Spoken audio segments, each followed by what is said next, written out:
Hello and welcome to this video. This is going to document the processes I went through from turning this rather hideous bass guitar that I picked up from the boot fair app Spock into quite a nice custom personalised precision bass. Like I say, I bought it off Spock. It cost me £15. Originally was going to use it as a beta bass, just a backup bass I could take to practice, not have to worry about putting it in a case or anything. But because I bought it quite a while before I actually got round to picking it up, once I'd got hold of it, I realised that it needed considerable work to even get it playable.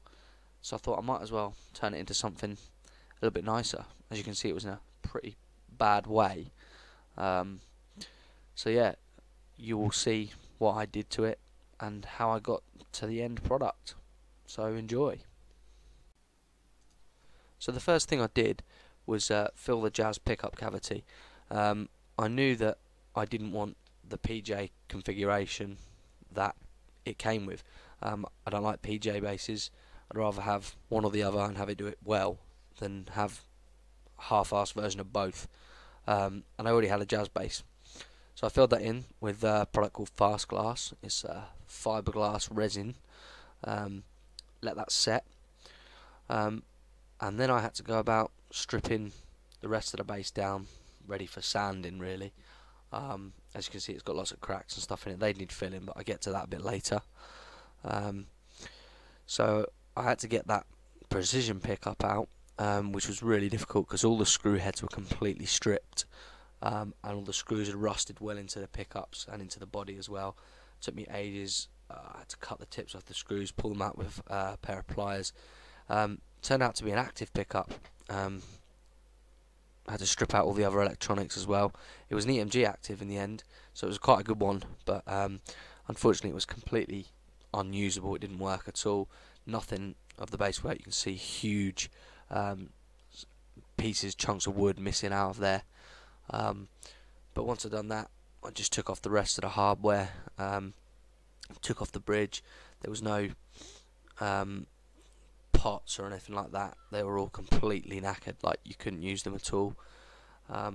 Once I'd done that, the guitar was ready to be sanded, and I was going to sand to about 600 grit in the end. There it is, completely prepared for sanding, and that is the next stage.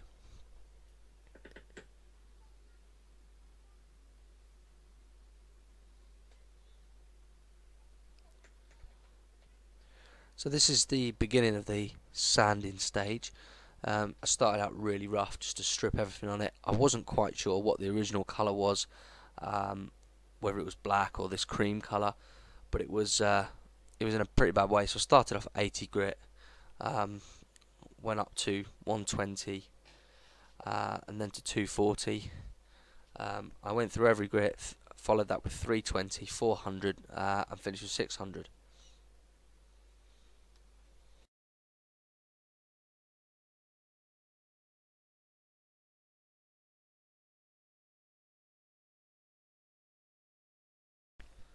Once I sanded up to 600 grit, which admittedly is slightly further than necessary, I went about filling. Used standard wood filler, which is the orange stuff you can see in the pictures. Just use that for most of the small cracks and chips and dents.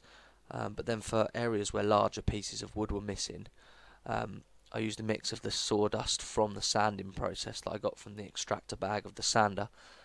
Mixed that with some strong wood glue, and it helps replace larger pieces of wood. Obviously it's never going to be perfect, but that's what you expect with a guitar in this sort of condition. The control cavity was really badly damaged on the inside, and looked like the slightest bit of pressure would break it through the face of the body, which obviously I didn't want. So I used a layer of the fast glass fiberglass resin to strengthen that up. There's about 5mm thickness, and that's set really nicely. And I knew I was going to be able to re-drill the holes for the pots and the input later down the line. So once I'd finished with the control cavity, I sanded right back again to 600 grit, got rid of all the orange muck from the filling process, and that was it, pretty much ready for primer and the beginning of the finishing process, which is a long process in itself.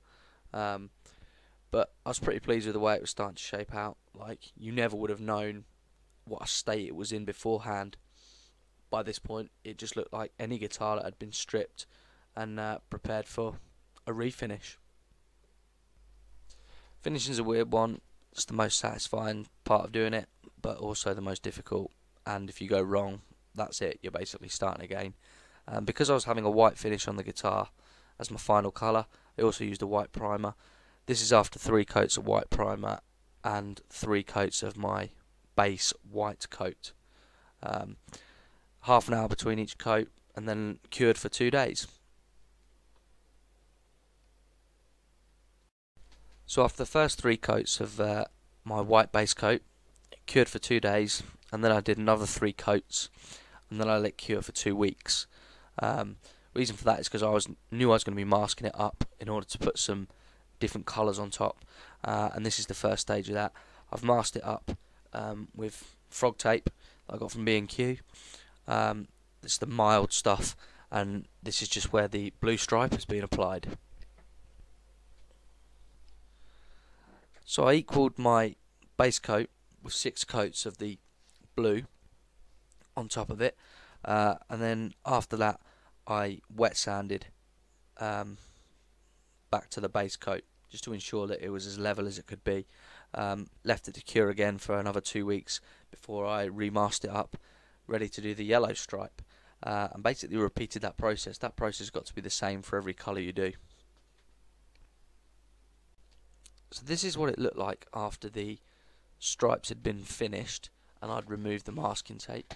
I decided not to go all the way around because of the shape of the body. Makes it really difficult getting the tapes in the right place, so the stripes are completely parallel all the way around. I just decided that I wasn't going to do it that way, and that's why you can see a small gap at the edge. I left that bit of white for an effect, really. Anybody that knows me knows I'm a massive Warrington Wolves fan, and I just happen to have some transparent Warrington Wolves logo stickers, so I put one on and basically finished it the same way you would finish a headstock decal, and that's a water slide. So I stuck a sticker on, and then several coats of lacquer, wet standing in between each one to ensure it's level and there's no outline, and I was really pleased with the way it came out. So I finished on about 6 coats of lacquer and let it cure for 4 weeks before I wet sanded. Started wet sanding at 600 grit, went to 1200, then to 2000, and then I finally finished on 3200 in the end, and then I just put the pickups in. Had to route away a little bit more cavity for those pickups that were slightly bigger than the holes that were there in the first place, and put the scratch plate on.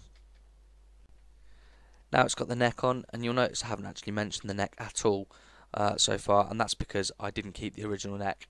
It was damaged beyond repair, beyond my skill to repair anyway, so I sold it on for bits and bought another neck. I got really lucky. I found a neck with a fender decal on it, and the guy only charged me 28 quid for it, so happy days as far as I was concerned.